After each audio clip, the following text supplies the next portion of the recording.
Welcome to Acquired Taste, episode 14. I am Figure 8, and with me is... I'm Andrew. And no Koda B. No Koda B this week. He's in the woods, sleeping on the ground right now. Something like that, shitting in a tree. Whatever Koda white B-less. people do in the woods. I don't really go camping. Do you go camping?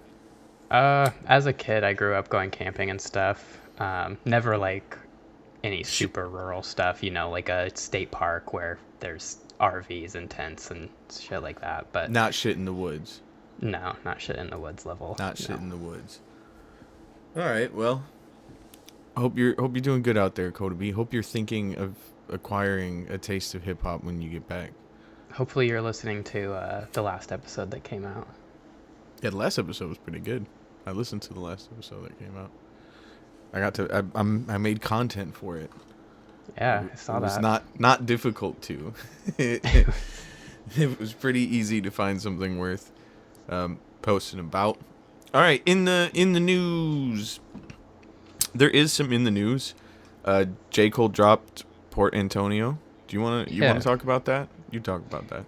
Yeah, I mean, it came out last night as we're recording this. And I feel like I've seen, responses on Reddit and Twitter, and it's very clearly that it's just like Kendrick stans or Drake stans and having really strong opinions about it. On what he meant, yeah. Yeah, and like for me, like, I don't know. I had no problem with the stuff he said in the song. I don't know, like at this point I'm not really thinking about the beef, so it just felt random, like 4 months later or whatever, to address it again. And I don't know, but I don't have any problem with it. I thought it was a dope song. I thought he raps well really on well. it. Yeah, it was. He flipped the Dead President's sample for the beat, and so that was pretty cool. And yeah, I mean, I thought it was a cool song. I don't really care the implications it has with the beef or not being a part of the beef or what. It's just a cool song, I thought. Yeah, I don't care. I don't care anymore that I'm out the way cold or whatever he's trying to do with his last run of decisions. I respect it. I respect the things he said more than just the fucking deleting of a song and a half-ass apology on stage. Yeah. But yeah, it's kind of played. We get it. Yeah. We get like, how you feel.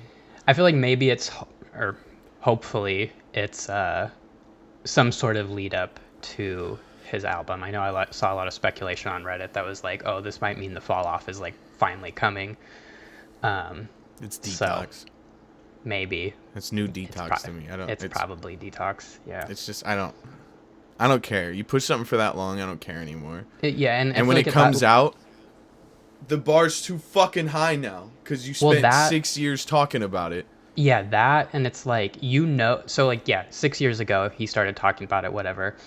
It's not the same songs, the same music. Like, it's so much has probably been recycled and thrown out and scrapped. And it's just like, yeah, it might have the same name, but is it really the same album that you started teasing 6 years ago? No. So it's just, I don't know. I'd like a new J. Cole album, but I'm not like, oh, the fall off, like this is going to be crazy. It's just whatever it's titled, and cool music. Yeah. That's, we can move on from Jermaine. Yeah. What else do we got? T.I. announced his final show. An extra step closer to retirement. He said he just doesn't want to do this anymore, which I feel like I've seen in him for a decade. I don't remember the last time I saw a T.I. album drop. I've actually never really hated a T.I. album. I'm pretty sure every single T.I. album I've ever heard was at the very least listenable and had some standout bars or songs or whatever. Yeah, and I feel like I'm kind of the opinion that like artists don't truly ever retire. Like how many artists have said this is my last album, or I'm retiring after this, or and then X amount of years later they drop another album. Yeah, and all of our favorites, every favorite artist. Lil Wayne said he's gonna retire like 14,000 times. So Jay-Z said he retired and came back. Eminem retired and then came back. Logic can't stop unretiring. Yeah, who knows? That's a whole bag of worms in itself. Uh, but like, I don't know. For me, I like you said, I don't think there's ever been a bad Ti album. I don't feel like he's someone who is heavily in my rotation. You know, there's songs here and there that I'll have Sure. playlists or I'll pull up. It's like, you know, one song leads me into another one and I'll start listening to it or whatever. But I feel like he's got his place in the conversation for like being on Mount Rushmore or the goats of like Southern hip hop for sure. So I feel like if he is retiring, you know, great career. Hats off to And I you. feel like he's always Yeah. gonna have his place. Yeah. Yeah. Shout out to Ti. End of an era a little bit there. Yeah. And the last thing we have on in the news is Pusha T says the Clips album is finished. I don't know that I believe him, but that is interesting. I mean, it'd be cool. It's been a while. I feel like their first album's pretty classic. The second one, Yeah. not the Yeah. best, but New you music know, from them would be tight. I Pusha T is another one of those guys where like even if I don't fuck with it or it's not my style or I can't relate to it, it's never like I never he hear never, it and go, this sucks. yeah, he never puts out anything like that. You're just like, this is whack. Like, there's always some sort of substance to it or some sort of listenability or re-listenability to him. Yeah, I agree. So That's that. I'm always excited for new music. If the album is done, hopefully we get it. Hopefully it's, you know, not a detox or a fall off or It's something worthy of talking about. yeah. That would be So cool. Well, that's interesting. That we'll end the in news on a rap group discussing their forthcoming album, and we're gonna move into our ranking, where we are going to rank our top 5 favorite rap groups. What a perfect fucking segue. This whole episode is rap group it's almost like we themed. set it up that way. We are a rap group. Is mayonnaise an instrument? All right. Do you have a list prepared? I have a list prepared. I don't have. I don't know if you want to pull something up. I have a list prepared because I was thinking about it today and wrote some names down. And I also got some honorable mentions that I felt was weird leaving off a top 5 list, but also just wanted to kind of shout out real quick. All right, you go first. All right, in my You seem honorable more than mentions, I'm gonna say you got to go with NWA, Mobb Deep, the Fugees, and the Migos.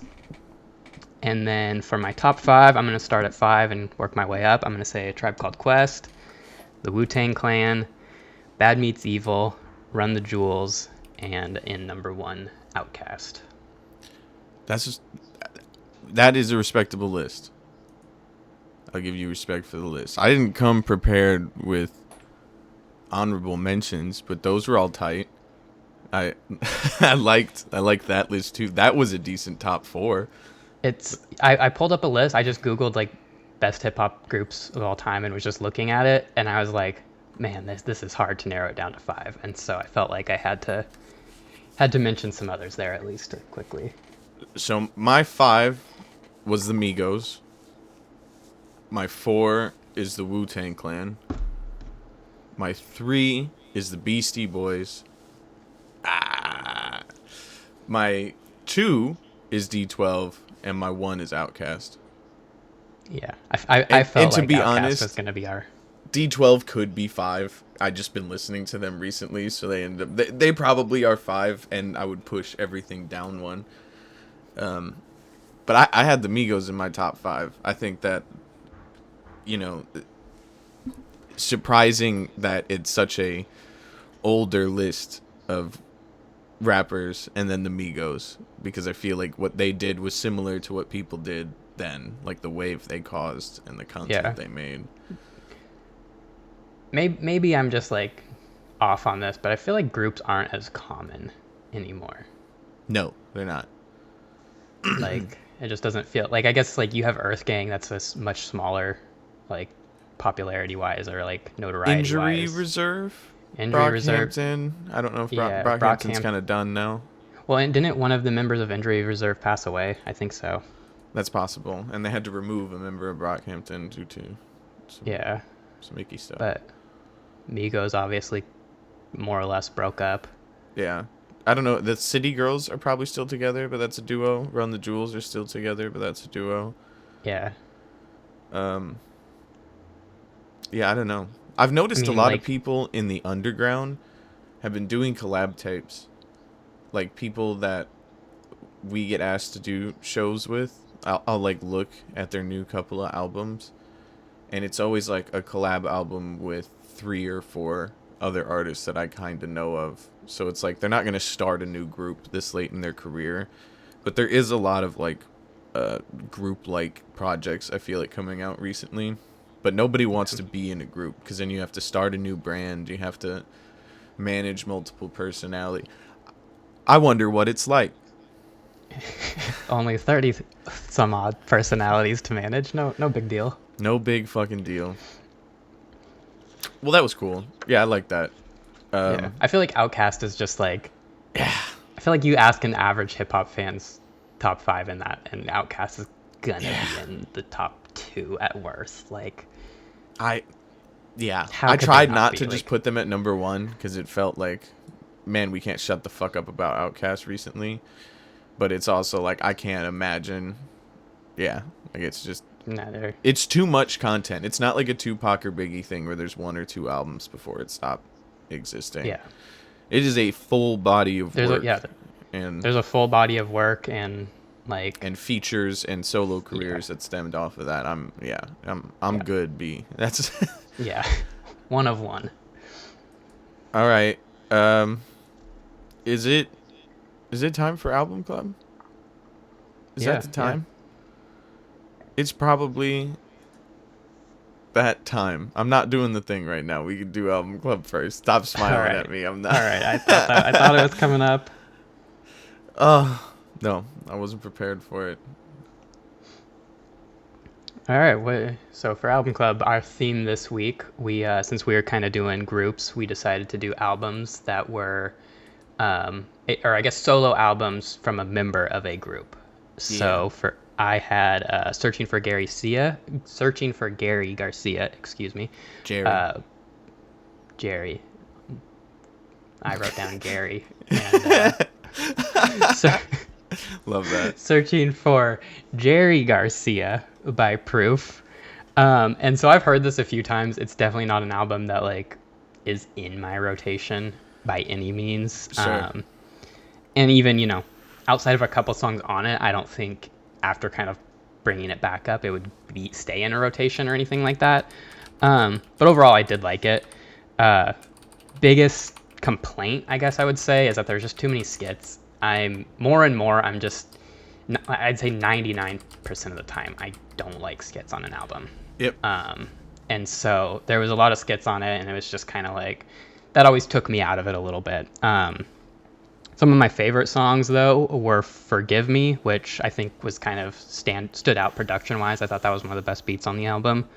I also liked High Rollers, Pimp Likeness, MAD, and 72nd and Central. And last takeaway before I give my Coda B's is I liked that 50 Cent and Eminem had features on this album, and at least on Apple Music, I could be wrong about other platforms, they weren't listed. And I just think that's cool. Of like, Proof is obviously a much lesser known artist, but because of his connection to Eminem, I feel like if people pull up the track list and they see that, they're just going to jump to those songs. And so I feel like it forces the listener to find them organically. And I just think there's something about that I feel like, I don't know if 50 Cent and Eminem were involved in that decision, but I just feel like that was kind of cool. Yeah, very humble. Very much like, listen to my album for me. You can Yeah, like experience this. like this is our homie. Like we want to make music with him and contribute to his work, but like it's about him. It's not about us just because we're bigger than him. Anyway, with all that said, I think I'm gonna give it 9 out of 13 Coda B's. I was thinking 10, but I think because of the skits, that drags it down a little bit. And like I said, not going to be in my rotation, I don't think, but I still think it's a solid album. And I'll give it a little 9 too. I like that. 9 out of 13 Coda B's. Rest in peace, Proof. Hey, you've Yeah. now had Proof and his son. on this Yeah, pod. yeah. I didn't think about that Me actually, but either. yeah, I like that. Um, I had Streams of Thought Volume 3, Cain and Abel by Black Thought, who is a member of The Roots. This is a solo album. It came out in 2020. I wanted to point out first that I was about halfway through the album, and I was like, man, this is getting... It veered into some alternative territory a little bit, so I went and looked at my phone. And the song featured Portugal the Man and The Last Artful Dodger, which are two Portland artists. yeah. Portugal the Man's here, and The Last Artful Dodger, she's a female lyricist from here. She's been on a few of the lists and stuff that Swiggle's been on. That's how I know about her. And then they both appear on the next song together as well, and a third song later in the album. So I'm gonna look and see if I can find any interviews or anything with him. But it seems like he had to have made those three songs in Portland. Yeah. Why else would he have spent so much time with two Portland? Just very interesting.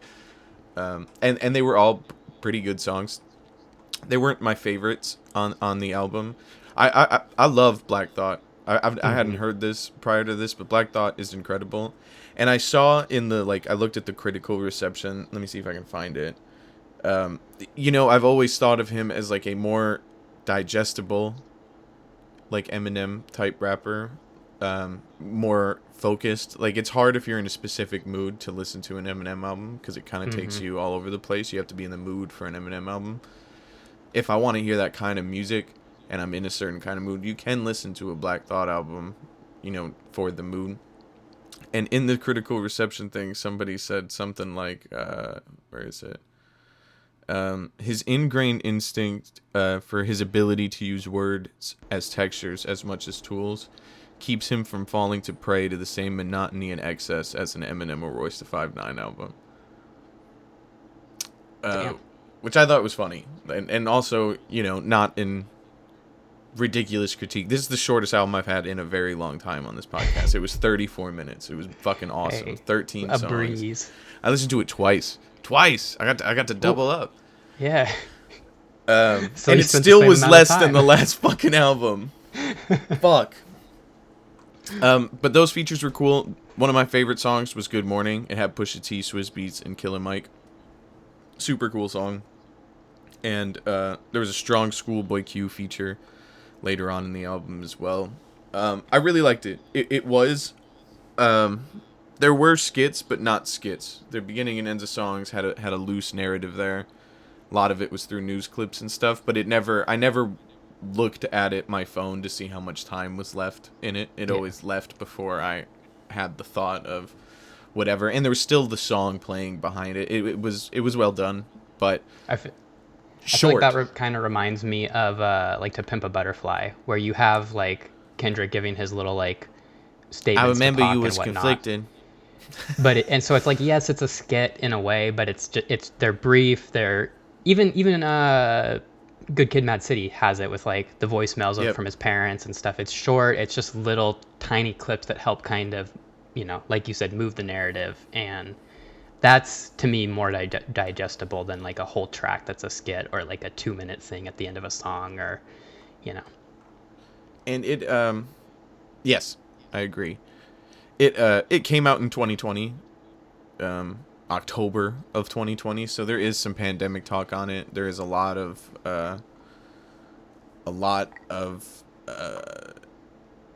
things said to the effect of the Black experience in America, along with the exasperated nature of that in 2020.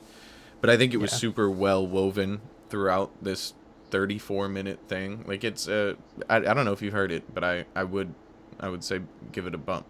Quick 30 minutes. In my head I had, but then when you said 2020, I was like, ooh, actually I don't know if I have. So I'm gonna say 12 out of 13 Koda B's. Okay. One of my favorites I've listened to on the pod, especially recent memory. I feel it was like a cool time. I feel like Black Thought's one of those rappers who, like, you might not listen to regularly just because, like you said, you kind of have to be in that mood. But anytime he a feature or a freestyle or even, songs or albums here and there. He's one of those rappers where you just kind of, you have to listen to it. Just like, Do you know how I get I, into the mood to listen to it? is it the Sway freestyle? No.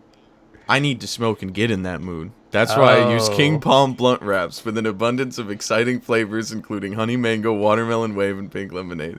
Go to kingpalm.com and use code KPTASTE, that's KPTASTE, to get 20% discount. Great products from a great company and help support our podcast today. And that brings us to general... No, it doesn't. no, we gotta. Man, I fuck this up almost every time. I won't... General discussion is the least thought out part, and I'm always racing to get there just so we can bullshit about nothing. We got this fish song. Fish song. This week it is Danny Brown, which is from our 365 campaign. It was day 71. It features me and Ellis. We'll play a clip of that right now. Never give up, god damn it, no way. I think people strange, so strange. We was puffing off a blunt, she was off the cocaine. I think people strange, so strange. I think people strange, so strange. I think people strange, so strange. And we're fucking back, boy. Look at that transition. What do you think of Danny Brown? It's a fish song, yeah. Yeah, It's definitely not one of the best ones. It showed its age. Yeah, I think it shows both your and Ellis's growth. Yeah. I don't think it's mixed the best either. At least, No, and I believe it's a Jim Bonus beat. I think the beat was the best part of the song, honestly. I think there was a good song somewhere for that beat. We just didn't you just didn't. we didn't make it. It's not didn't find terrible. it. It's not terrible. No. There's some bars. It's cool, structured back and forth between me and Ellis, but it's definitely Ellis and Fig drug days, trying to make a song a day for 365 days. That tracks. But it was a cool little homage to Danny Brown. I forgot we both tried to do a little. Yeah, I could definitely feel the influence and hear the influence listening to it, and so that was cool. But I yeah, think definitely. it was for the "I Don't Want to Die in Michigan" tape me and him did. So that was like we're just trying to pick Michigan themed stuff. Yeah. Little stroll down memory lane there, but nothing we're pulling out for the greatest hits for sure. Yeah. That didn't make it. No. It tried. It tried. But shout out to Jimbo. I will say I did enjoy the beat. The fucking sample was tight. Yeah. All right. Generally. Now we can generally discuss. We can generally discuss. What do you got? I want to. What was it? I want to generally discuss this fucking Pharrell movie because I'm going to see it with my child, and Koda and you also have to see it so we can discuss on this pod. Yeah. But what do you think it's going to do box office wise? Because I went and showed my oldest son, he's 9, the trailer for it to see if I had to go with adults or if he would come and see it. And I was on that was like 50-50. He loves Legos. That's the go-to. And I still wasn't sure. And we watched the whole thing and he fucking analyzed it, trying to understand. He was like, so this is his real life? And I'm like, yeah, but it's Legos, so it's going to be a bit goofy. It's not good. He didn't actually have like a fishbowl around his head in kindergarten, no. But it is him telling his life story. He's a real guy. And then he went back to analyzing it. And then he looks over and was like, that actually looks all right. I like how Snoop Dogg turned into a dog. And I was like, all right. We barely got him. The last second of the trailer is what got him. What do you think it's going to do box office wise? Because what did the Lego... bullshit your thought about that. Let me look Yeah, up I don't know. I domestic feel like the Lego prices. movies always do decently. This is not the other Lego movie premises. Yeah, true, for sure. That, I think I've enjoyed all the Lego movies, so that might be it doesn't necessarily surprise me that you almost had to go with adults and not your kids. Okay, the Lego movie, the original one, grossed $469 million worldwide, $257 million in US and Canada, which is pretty good. I doubt it does that well, just the Lego because it Movie is. 2 grossed 199 million, and the Lego Ninjago movie made 20 million. So Aren't there like Lego Batman ones? What did those do? there's one Here's why I ask, because I feel like it probably won't do as well because it is very niche. 300 million. Okay. I mean, I don't know. I don't know what it'll do. I feel like it probably doesn't perform quite as well because it is, like I said, niche. But having, somewhat household names like Snoop Dogg at this point, just with, this year, Kendrick is a very household name, I feel like. And so I think just having that name recognition, you're probably going to get a lot of people that go see it. But I think it is probably still niche enough that you're going to have a lot of kids or even parents who are like, I'm not going to let you go see that. Like, you know what I mean? Just because of, it being about rappers and having that type of influence to it. I can see there being some parents that won't take their kids for whatever reason. But so I think, there's a lot of factors against it. I think there's a lot of factors working for it, though, at the same time. I'm curious of what the budget for this was. A little sidetrack. I actually think the soundtrack, or maybe just a single, is dropping Featuring Tyler, the maybe Creator. tonight. Oh, I didn't know that. Not could be wrong on the timeline. I want to say I saw something about a song dropping this week for it, and Thursday nights is typically when those type of things come out. The budget was 16 million, which isn't as insane as I thought it was going to be. I mean, like I feel like Kendrick, he's gonna be doing the Super Bowl. Like, that's gonna draw attention. Pharrell is a huge name. Like I said, Snoop Dogg. Like, I feel like there's enough household names and name recognition that it's gonna draw people to it just on that alone. Yeah, I'm curious. I think it's a super interesting move from Lego and from Pharrell. Did you see the new music biopic trailer that just came out that is also a unique take on a biopic? Not that I know of. Which one is that?